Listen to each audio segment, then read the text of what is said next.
abinda yake gaban Tinubu yaya za a yi talaka ya samu sauki ga abubuwa ya kawo da yawa a arewa.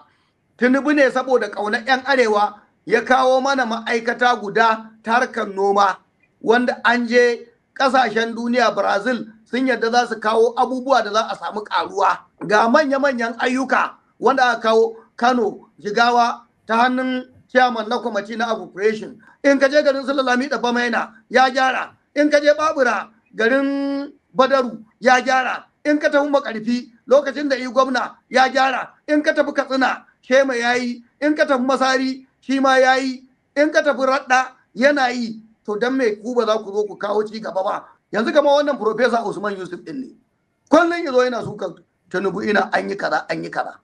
Ashe ya ɗebi kuɗaɗe makudai Alhaji ana zargin sa ya ba ƴan uwa da iyalai. Gashi an tafke shi na EFCC kuma ya yi har ana cewa wata kungiya a sake shi. An ki a sake shi sai ya fito da abin da ya ɗiba. A gane cewar ba arewanci a gabansu ba kansu ne a gabansu.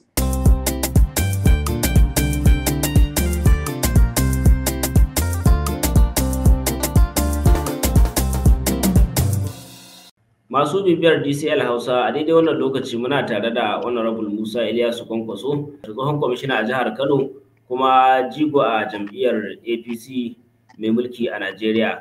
Honorable Musa Ilyasu Kwankwaso, barka da ziyartar DCL Hausa. Jama'a assalamu alaikum wa rahmatullahi ta'ala wa barakatuhu. Honorable wa alaikum assalam wa rahmatullahi wa barakatuhu. Jigo ne kai cikin jam'iyyar APC wadda shugaban kasa Bola Ahmed Tinubu yake mulki a kanta yanzu haka a Najeriya. Wasu suna zargin cewa kamar kuna bita ɗaiɗai ko kuma ɗauki ɗaiɗai ma 'yan adawa kuna kakkama su, bayan wannan ma an ji ainihin ɗan takarar shugaban Najeriya a jam'iyyar PDP Atiku Abubakar yana magana cewa idan an kyala gwamnatin ku watakila sai ta ƙara da dukkan waɗansu 'yan adawa. A takaice me za ka ce dangane da waɗannan kama-kama da ake cewa gwamnatin kuna yi?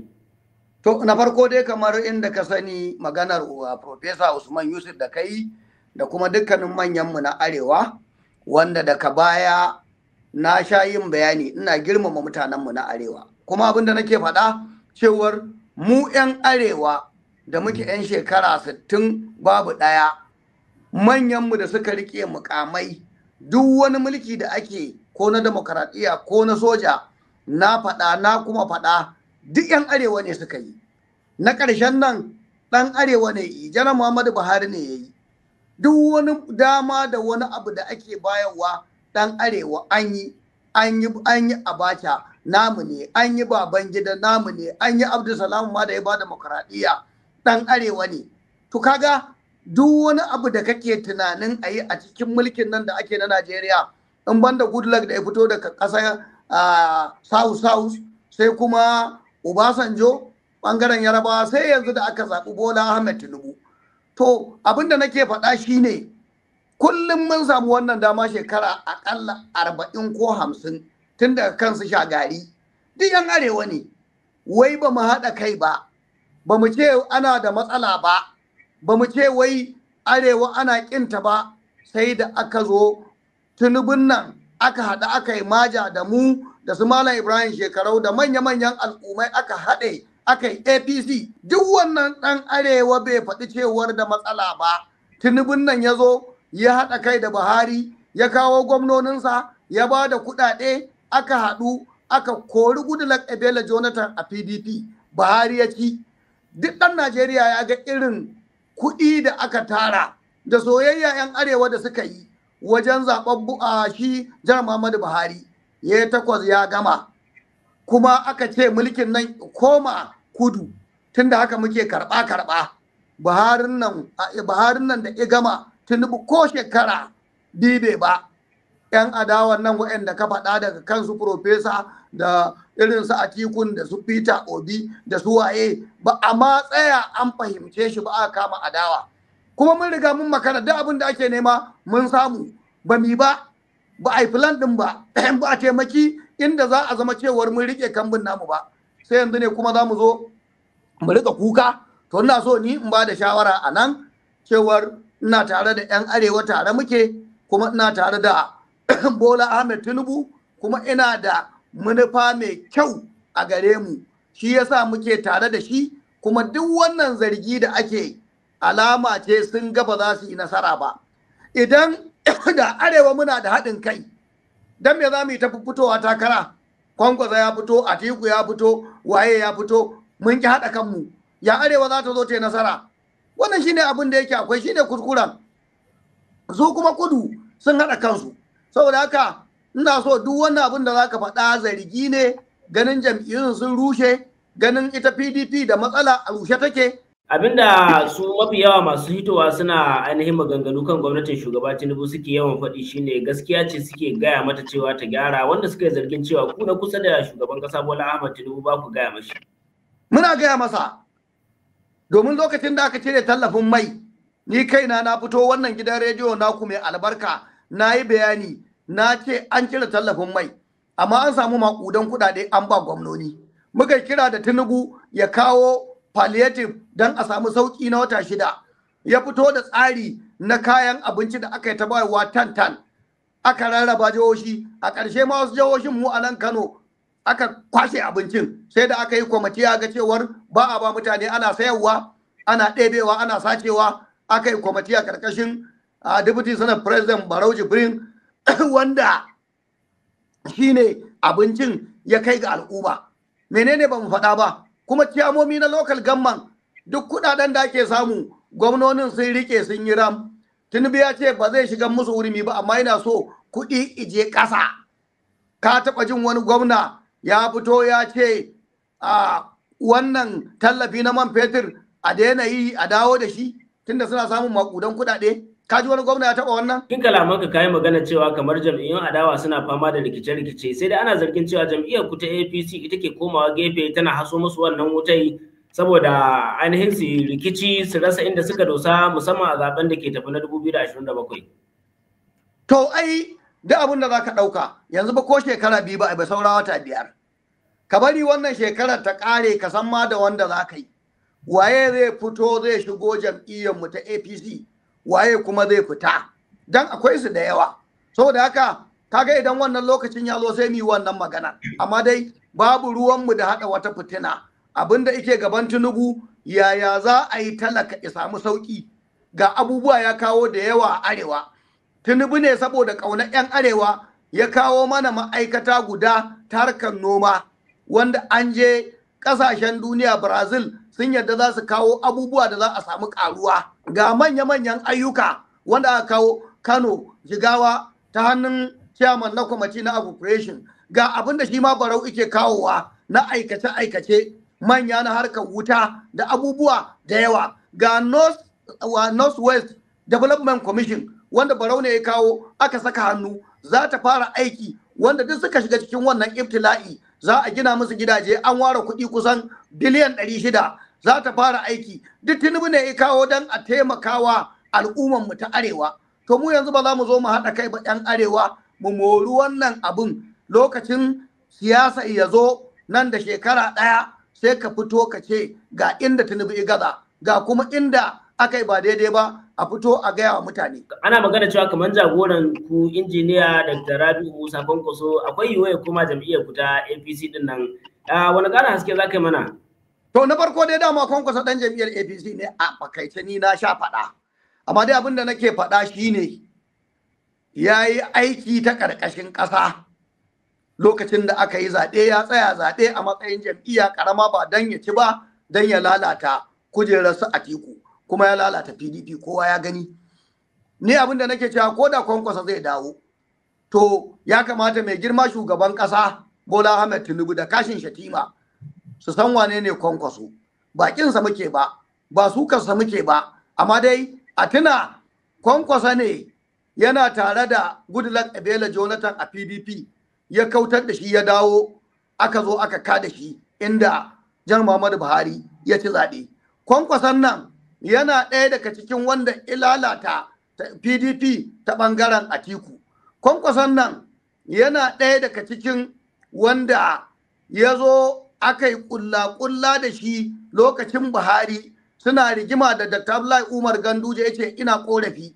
Ya je gurin Buhari da shugaban jam'iyya Abdullahi Adamu da tsohon da gwamnan Yobe na Damaturu da tsohon gwamnan Jigawa Badaru. Aka zauna ya faɗi duk ƙorafinsa aka ce za a yi masa. yana fitowa kashe gari ya shiga PDP.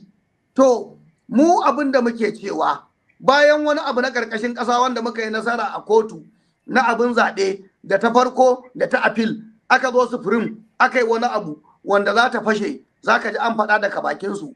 Nan ma aka yi alkawari, shi ma ya rusa wannan alkawari.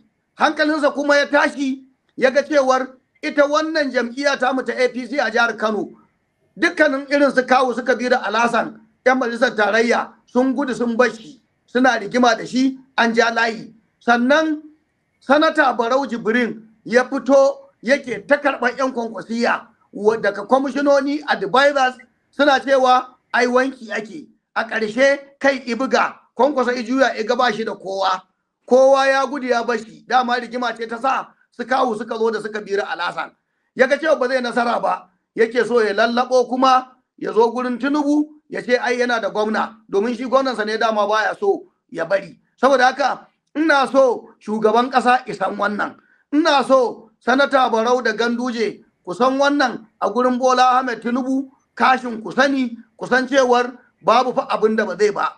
An kawo aiki daga gwamnatin tarayya, su Barau sun kawo aikin wuta, amma suna sai su je su ce ba za a yi aikin ba. To ina zancen ci gaba? Idan ka tafi Madobi local government, duk wanda ije garin Kwankwaso iga halin da daga kwanar Sabon Titi zuwa Kwankwaso kaga inda hali ike ciki, kowa sai ya yi da Allah wadai. Daga Madobi zuwa Yako kowa sai ya yi da Allah wadai. Akwai aiki da World Bank ta bayar daga Kwankwaso na Ningawa har zuwa bakin kogi, motoci guda biyu kawai aka kai aka zuba ƙasa, aka watsar, aka lalata aikin hanyar.